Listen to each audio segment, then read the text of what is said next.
Good morning, I'm Angela Joy Anglian, student nurse from NAUST, BSN 2G. Today, I will discuss a Foley catheter insertion in female. The goal is to revive discomfort due to bladder distension or to provide gradual decompression of a distended bladder, to assess the amount of residual urine if the bladder empties incompletely, to obtain a sterile urine specimen, to empty the bladder completely prior to surgery, to facilitate accurate measurement of urinary output for a critical ill client whose output needs to be monitored hourly. Assessment. Determine the most appropriate method of catheterization based on the purpose and any criteria specified in the order, such as total amount of urine to be removed or size of catheter to be used.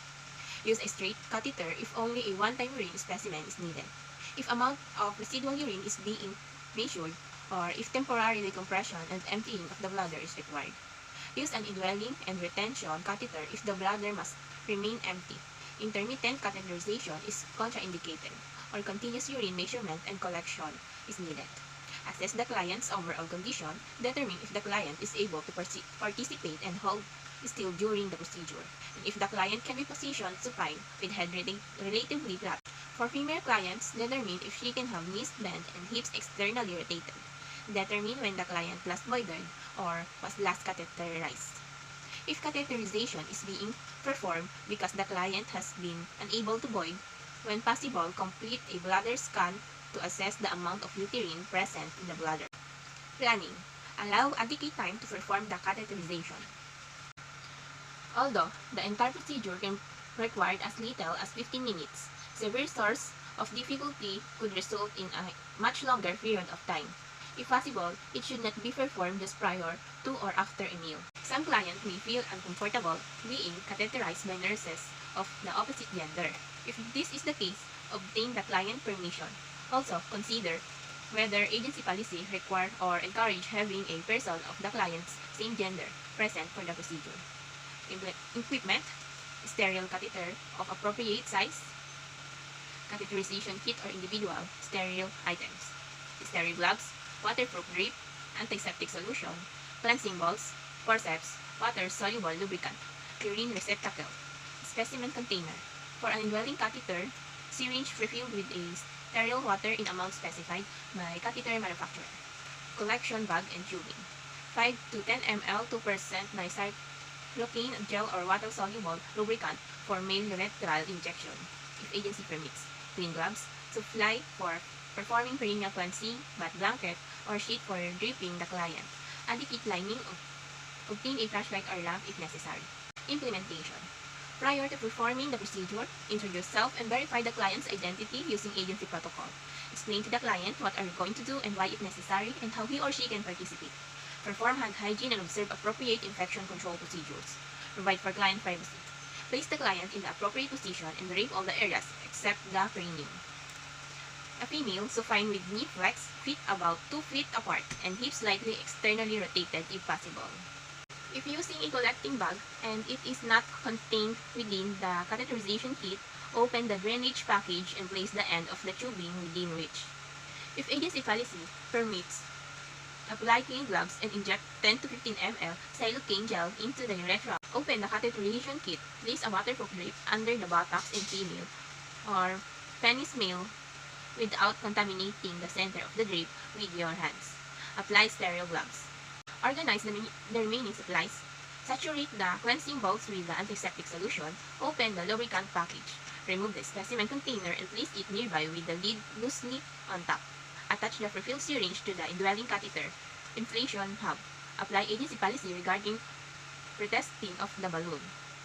Lubricate the catheter. 2.5 to 5 cm or 1 to 2 inches. For female, 15 to 17.5 cm or 6 to 7 inches. For males, and place it with the drainage and inside the collection container. If desired, place the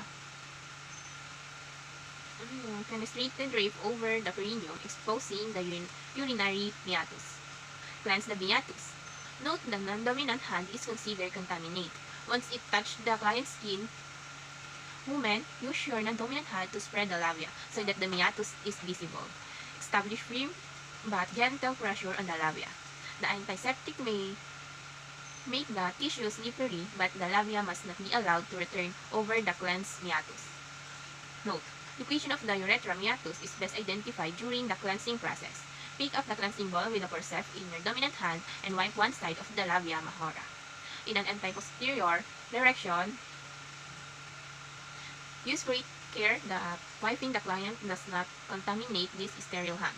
Use a new ball for the opposite side. Repeat for the labia minora. Use the last ball to cleanse directly over the meatus. Insert the catheter. Grasp the catheter firmly 5 to 7.5 cm or 2 to 3 inches from the tip. Ask the client to take a slow deep breath and insert the catheter as the client exhales.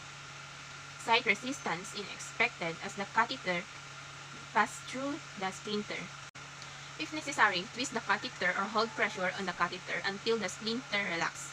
Advance the catheter 5 cm or 2 inches farther after the urine begins to flow through it. Hold the catheter with the non-dominant hand. For indwelling catheter, inflate the retention balloon with the designated volume, without releasing the catheter, and for the female, without releasing the labia. Hold the inflation valve between two fingers of your non-dominant hand while you attach the syringe. If not left attached early and inflate with your dominant hand.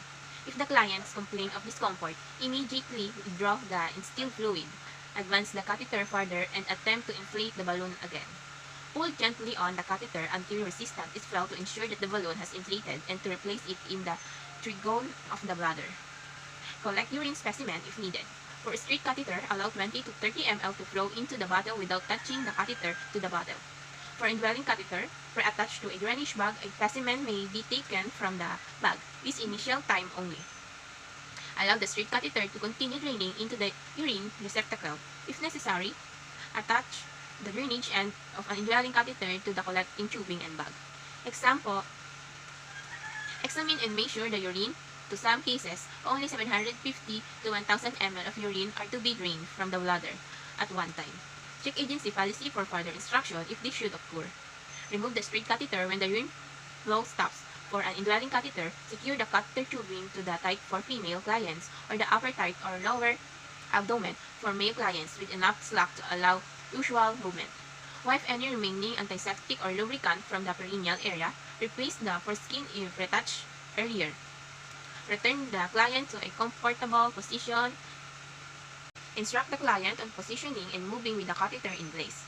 Discard all used supplies in appropriate receptacles. Remove and discard gloves. Perform hand hygiene. Document the catheterization procedure, including catheter size and result, in the client record using forms or checklists supplemented by narrative notes when appropriate. Evaluation: notify the primary care provider of the catheterization's result. Perform a detailed follow-up based on findings that deviated from expected or normal for the client. Relate the findings from previous assessment data if available. Teach the clients how to care for the indwelling catheter, to drink more fluids, and provide other appropriate instructions.